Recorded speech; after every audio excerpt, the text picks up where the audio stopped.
friends, good evening. Welcome once again to this weekly market analysis. Last week हम फिर एक all time high पर पहुंचे और बैंक निफ्टी ने भी एक ऑल टाइम हाई लगाया। पिछले हफ्ते जो हमने बात किया था कि शायद बैंक निफ्टी अब वो रोल प्ले करेगा निफ्टी को ऊपर खींचने का, मार्केट्स को ऊपर ले जाने का, वो बिल्कुल उसी पैटर्न पर हमारा एक्सपेक्टेशन पूरा हुआ। बैंक निफ्टी ने एक अच्छा ट्रैक्शन दिखाया। पूरे 5 दिन एफआईआईज की तरफ से बाइंग हुई। तो जब भी एफआईआईज की बाइंग आती है तो मार्केट ऊपर जाता है, ये हम पहले भी देख रहे हैं। अगर ये ट्रेंड कंटिन्यू रहा, जो कि लगता है कि कंटिन्यू रहेगा, तो हम बड़े इजीली जो एक हमने 30p निफ्टी की बात करी थी, जो कि 18,300 पर आता है, मुझे लगता है कि वहां तक हम बहुत जल्दी ही पहुंचेंगे। ये हो सकता है कि अभी हम 18,000 क्रॉस करने से पहले थोड़ा कंसोलिडेट करें और इस लेवल से थोड़ा नीचे आ सकते हैं 200-250 पॉइंट। ये कंसोलिडेशन का फेज 1-2 हफ्ते या उससे ज़्यादा भी चल सकता है, depending on the FIIs inflow.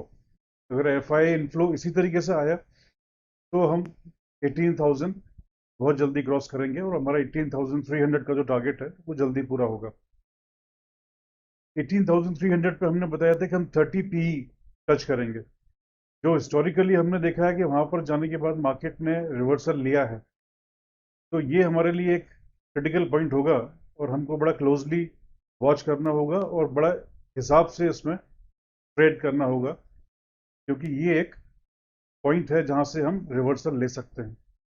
तो आइए देखते हैं कि प्रेजेंटेशन में जो हमारे की डेटा पॉइंट्स हैं और जो चार्ट्स हैं वो क्या कहते हैं। Stay with me. So friends, let us have a quick look at the key data points and the charts.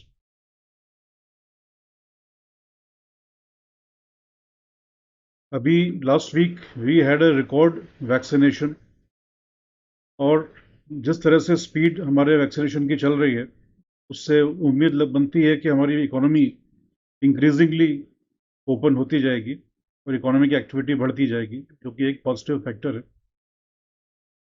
Nifty और बैंक निफ्टी दोनों ने ही लास्ट वीक में ऑल टाइम हाई लगाया। मिड कैप और स्मॉल कैप भी सारे up थे, और बैंक निफ्टी में अभी और अपसाइड की पॉसिबिलिटी क्लियरली विजिबल है। डोमेस्टिक डाटा जो हमारा आया है उसमें इन्फ्लेशन का वो एक रीजनेबल लिमिट में आया है, एक्सपेक्टेड रेंज में। तो it can be taken as a positive, because कोई नेगेटिव सरप्राइज नहीं मिला हमको उस पर। लेकिन इससे बावजूद भी हमको इन्फ्लेशन के ऊपर बहुत क्लोजली वॉच रखना है, क्योंकि कमोडिटी प्राइसेस के अंदर बुल रन जारी है, और जितना कमोडिटी प्राइसेस बढ़ती जाएंगी वो इन्फ्लेशन के ऊपर में इम्पैक्ट आएगा negative. Overseas cues mildly positive बोल सकते हैं, ऐसा कोई नेगेटिव नहीं था। पेपर टॉक्स की बात बीच बीच में उठती है, यानी कि जो इकोनॉमी के अंदर पैसा डालने की जो बात है यूएस के द्वारा, ये फेड के द्वारा कहा गया है कि दिसंबर ऑनवर्ड्स वो उसको रिड्यूस करना शुरू करेंगे। मुझे लगता है कि मार्केट में वो काफ़ी कुछ डिस्काउंट हो चुका है, तो अभी बहुत ज़्यादा नेगेटिविटी उसकी वजह से नहीं आनी चाहिए, अनलेस के जो रेट ऑफ रिडक्शन है वो बहुत ज़्यादा स्टीप ना हो, तो उस पर अपने को नज़र रखनी होगी। एफआई डाटा पॉजिटिव है, पूरे वीक में बाइंग किया उन्होंने। विक्स हालांकि थोड़ा सा जंप अप किया है, बिकॉज हाँ जैसे हम बहुत हाई लेवल पर पहुंचे हैं तो एक थोड़ा सा एक फियर फैक्टर मार्केट के अंदर आया है। लेकिन बाकी जो डेटा पॉइंट्स हैं in terms of US 10 year bond yield, dollar index, rupee, ये सब अभी एक रीजनेबल रेंज में है। यूएस 10 ईयर बॉन्ड यील्ड थोड़ा सा इंचअप हो रहा है पिछले 2-3 हफ्ते से, बट स्टिल अभी काफ़ी रिजनेबल लेवल पर है। कमोडिटीज़, जैसे कि पहले बताया, ये एक नेगेटिव फैक्टर है क्योंकि उनके प्राइसेस लगातार बढ़ रहे हैं।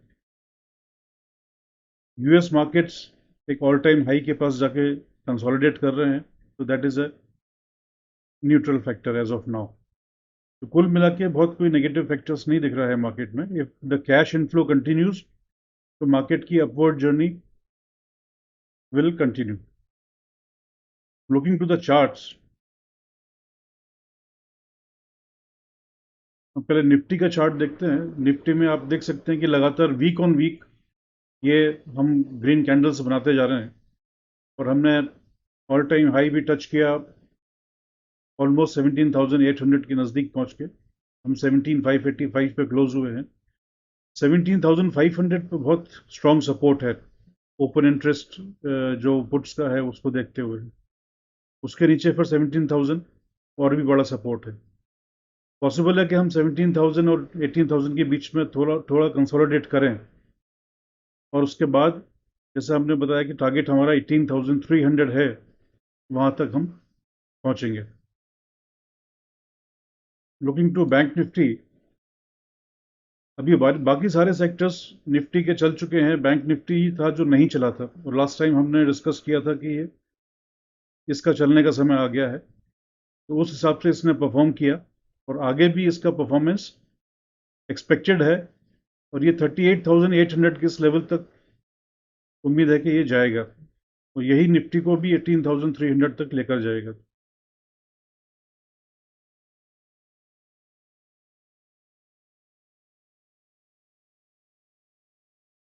Now, a quick review of the stocks that we had discussed last week. हमने आईसीआईसी बैंक एक बात किया था. जब हमारे डिस्कस करने के बाद मंडे को मार्केट खुले तो मार्केट नीचे खुले थे काफ़ी और हमको ये हमने बाइंग रेंज 720 बोला था, लेकिन हमको ये शायद उस समय 710 के आसपास मिलता मंडे को. तो हमारा जो टारगेट था वो पूरा कर चुका है क्योंकि उसने 734 हाई बनाया है इस पिछले हफ्ते में.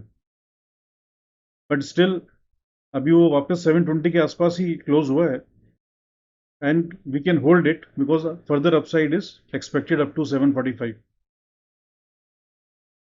नैल्को में हमारा स्टॉप लॉस हिट हुआ. If we are having a short term view then we can get out of it क्योंकि हमने स्टॉप लॉस लेस देन 96 रखा था.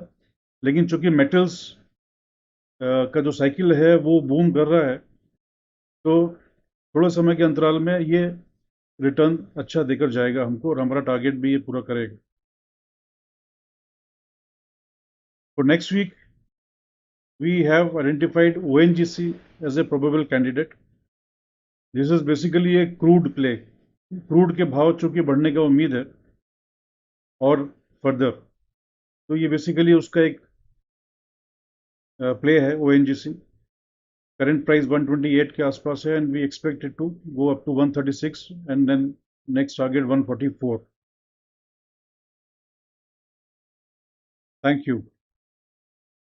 तो फ्रेंड्स, आपने देखा कि हम लोग बड़ी तेजी से पिछले 3 हफ्ते से ऊपर की तरफ बढ़ते चले गए हैं और करीब करीब सभी सेक्टर्स ने अपना अपना रोल प्ले किया है. उसमें गवर्नमेंट की कुछ पॉलिसीज जिनसे कि इंडस्ट्री को फ़ायदा पहुंचेगा, जैसे ऑटो पीएलआई और भी इंडस्ट्री सेगमेंट्स के लिए पीएलआई स्कीम्स जो रोल आउट किया है, तो ये एक पॉजिटिव है. बट इन सबसे ऊपर है कैश का फ्लो, तो वो हमको क्लोजली वॉच करते रहना है और अपनी ट्रेडिंग और इन्वेस्टमेंट जो एक्टिविटी है उसको थोड़ा मॉडरेट करके चलना है, यानी कि फुली इन्वेस्टेड ना रहें. और बेस्ट है कि अगर हम उसको स्टॉक एसआईपी के जरिए अब डील करें, वो हमारे कैपिटल को प्रिजर्व करने के लिए और आगे हमारी ग्रोथ को बनाए रखने के लिए बहुत क्रिटिकल है. So that's all, friends. Thank you so much for watching. And a request that if you are not subscribed to this channel till now, please do it as an encouragement to me. Thank you so much. Goodbye.